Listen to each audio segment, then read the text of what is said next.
Assalamualaikum anak-anak. Kita bertemu lagi pada mata pelajaran PAI dan Budi Pekerti kelas 4. Hari ini kita akan belajar tentang bab yang keempat, yaitu bersih itu sehat. Pada kesempatan kali ini, materi yang akan kita bahas adalah mengenal arti bersih dan sehat. Tujuan dari pembelajaran pada hari ini adalah 1. Mengetahui arti dari bersih, suci, hadas, dan najis. Dan yang kedua adalah menunjukkan tata cara bersuci dari najis. Perhatikan gambar ilustrasi di bawah ini. Gambar yang pertama menunjukkan ada beberapa anak yang sedang membersihkan ruang kelas. Gambar yang kedua adalah seorang anak yang mau berangkat sekolah dengan penampilan yang bersih dan rapi. Selanjutnya, perhatikan beberapa contoh kotoran berikut ini: debu, tinta, cat, ludah, darah, air seni, dan tinja. Mana yang termasuk kotor dan manakah yang termasuk najis?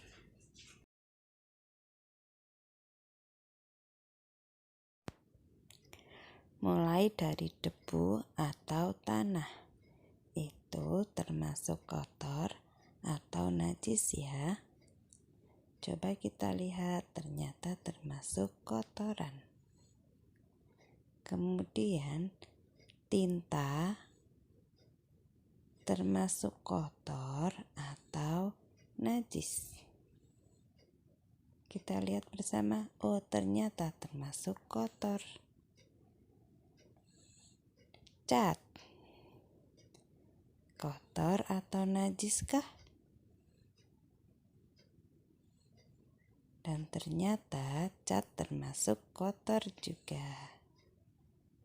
Masih ada lagi ludah, termasuk kotor atau najis. Dan ternyata termasuk kotoran juga. Seterusnya adalah darah. Termasuk apa ya? Kotor atau najis ya? Ternyata darah itu kotor dan najis.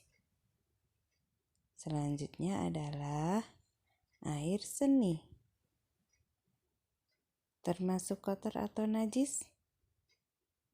Ternyata air seni itu juga kotor dan najis. Dan yang terakhir adalah tinja. Contoh kotor atau najis? Tinja itu ternyata adalah kotor dan juga najis. Dari contoh di atas dapat disimpulkan bahwa kotor belum tentu najis dan najis sudah pasti kotor.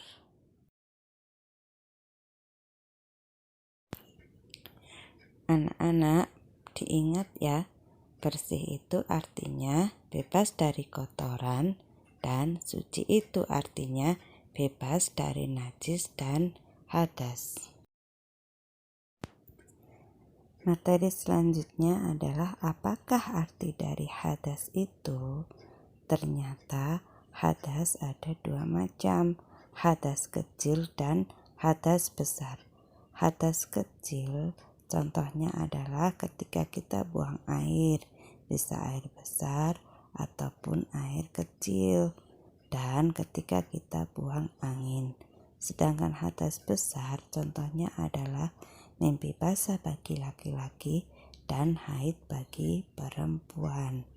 Kalau hadas kecil, cara menghilangkannya dicuci dengan air bersih, lalu melakukan wudhu. Kalau hadas besar, cara menghilangkannya adalah dengan mandi atau tayamum jika tidak ada air.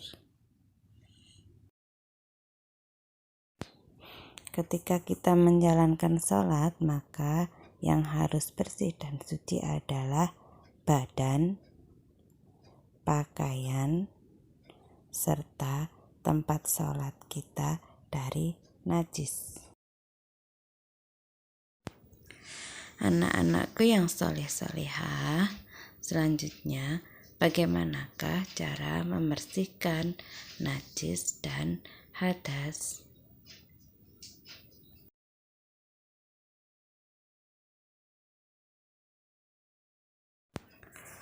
Bersuci itu ada dua macam, yaitu bersuci dari najis dan bersuci dari hadas.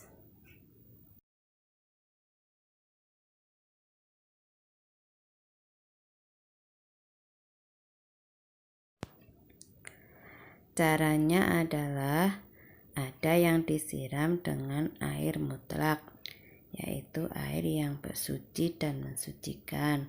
Kemudian dengan cara istinja, setelah buang air besar dan air kecil, selanjutnya adalah wudhu dan tayamum untuk menghilangkan hadas kecil. Sebagai evaluasi, tugas kalian adalah tuliskan bagaimanakah cara untuk membersihkan kotoran dari bagian-bagian tubuh yang ada pada gambar.